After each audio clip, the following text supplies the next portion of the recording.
Warning, the following video contains spoilers. If you don't want this episode spoiled for you, switch the video off now.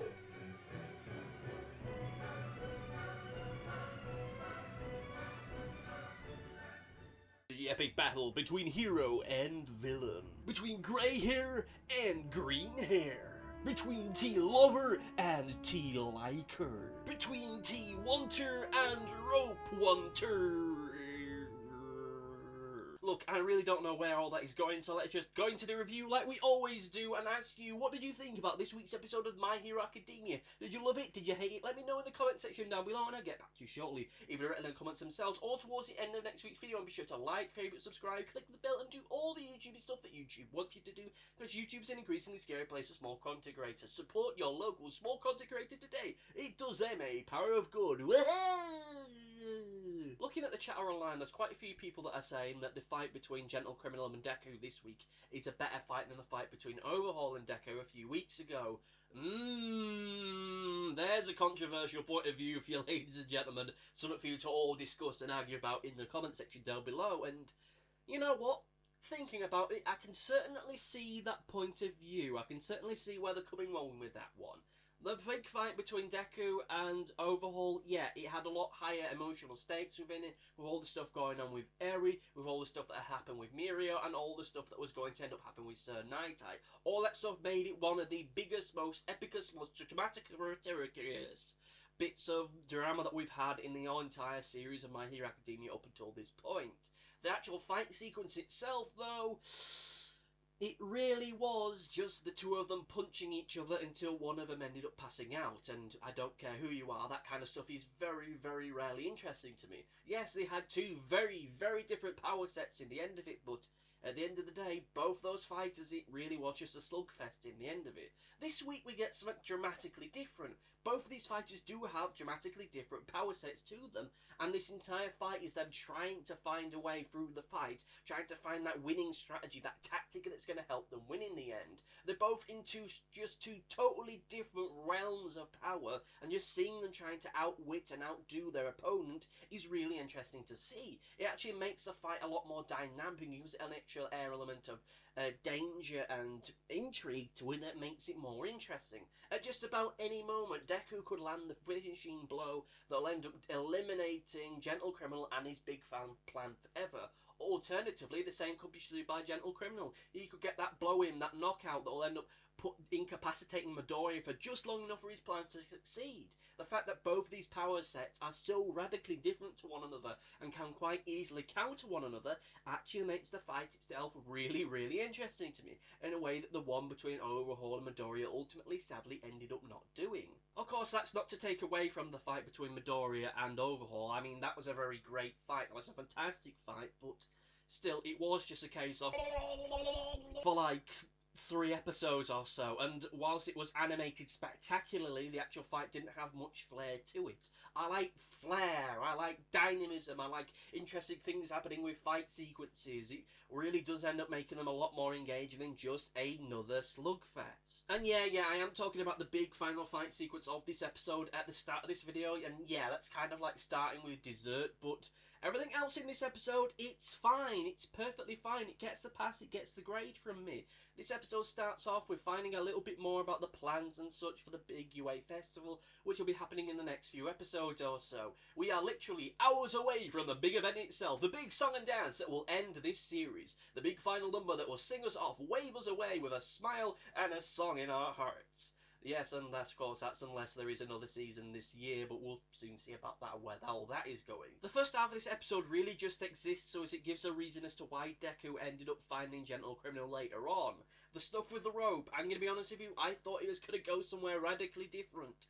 Not darkly different, but I mean in the sense of they were setting up for something else, something that personally, I probably would end up preferring as a big solution to this big final bad guy of the season. What do I mean by that? Well, I thought it was a setup for a gag. I imagined that during the big final performance, you'd have Gentle Criminal. He's finally snuck his way into the big final performance. He's there going through the crowd. He's going to stab Eri or whatever he's planning to do with her. And just as he gets there, just as he gets towards centre stage, blammo! Aoyama lands on top of him and he's defeated. Our great big bad, our final criminal of the season, and he's defeated by a freak accident. Yeah, for a lot of people that would be majorly anticlimactic, that our big bad for the season is defeated by a freak accident, by ultimately a bit of slapstick, but you know what, I think that would really work with his character in the end. Gentle Criminal no doubt has spent days, weeks, months, years building up to this moment, his grand statement that will change the world in the way he wants it to.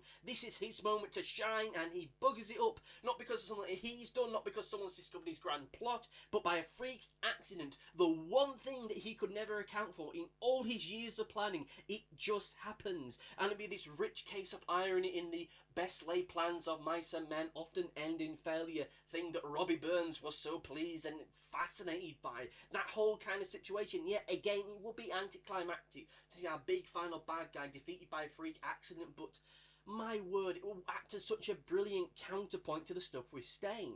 The hero killer Stain, he wanted to start a movement much like Gentle Criminal did, and in the end, Stain was defeated and captured and taken in by the police. But even with all that happening, he still started a movement which has changed this world in ways and means that even at this point we're still not fully able to comprehend. With Gentle Criminal, he wants to do the same kind of thing by either him having this great final scheme that's going to change everything, or seemingly in the willingness to probably get caught in doing it.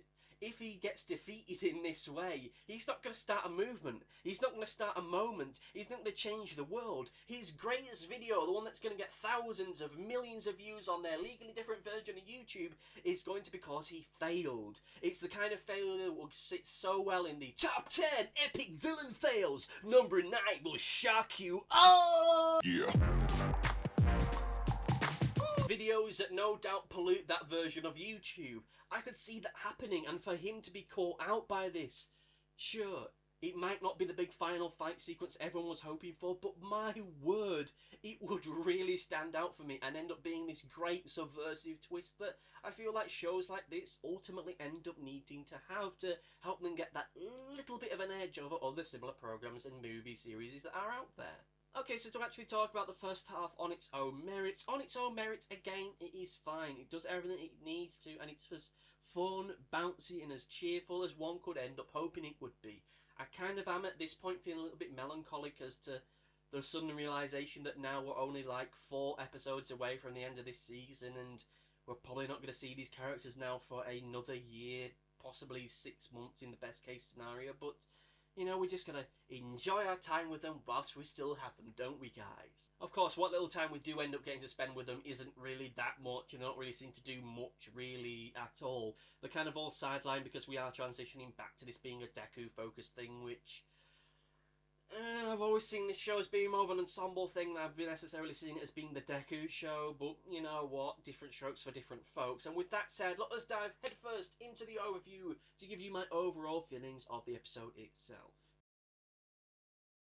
And now the overview, the part of the video that feels increasingly redundant the more videos of these I end up doing. What do you think about the episode as a whole? As a whole, I think it was really great. Yeah, it is an episode centred around a single fight sequence, really, but hell, when the fight sequences are this good, I'm willing to forgive that. With that said, of course, the stuff that we get up into the lead of it, it's kind of lightweight. It's mostly just set up so we actually can get the fight sequence itself, and the overall mileage with that kind of stuff will varying from person to person. For me, it's adequate. It gets the grade, it gets the pass, it gets the thumbs up from me. The actual stuff with the main fight between Gentle Criminal and Deku, really great, really fantastic. I really loved it. Part of me would like to see more of it, but I know that we've got 4 episodes left, so yeah, we are probably going to end up seeing more of it. I do hope that in the end, this doesn't become another Deku saves the day kind of deal, because, you know, we've already just had that, and again, as I said previously, I see this as being more of an ensemble show than I necessarily see it focused around the one character, even though technically it is around his story, but still, I'd like to see a group effort coming together to defeat him in the end. I really like the villain. He's really interesting, really fun. And I'd be sorely disappointed if he ends up getting killed or destroyed or horribly mangled by the end of this season.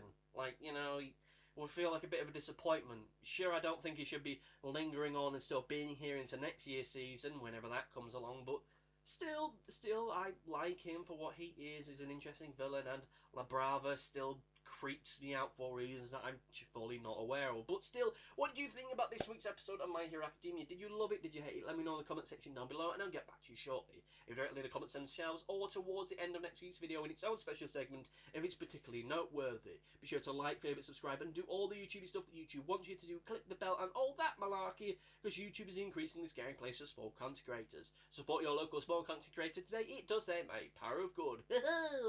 But anyway, thank you all for watching. I'll see you next time. Thank you and goodbye.